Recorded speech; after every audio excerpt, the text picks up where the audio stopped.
বালুরঘাটে world heat wave day পালন red ক্রসের। সোমবার বেলা 12টা নাগাদ বালুরঘাটে ওয়ার্ল্ড হিট ওয়েভ ডে পালন করল ভারতীয় রেড ক্রস সোসাইটি। তীব্র গরমে জনসচেতনতা বাড়াতে পথচারীদের ঠান্ডা পানীয় ও মাস্ক বিলি করা হয় সংস্থার পক্ষ থেকে।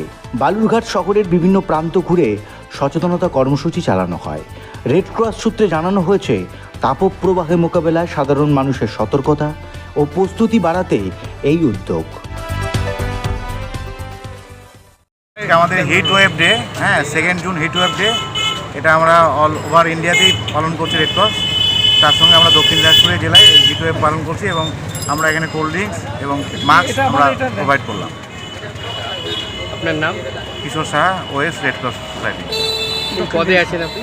ওএস অফিস সেক্রেটারি, দক্ষিণ দিনাজপুর। এই খবর অন করলেই খবর।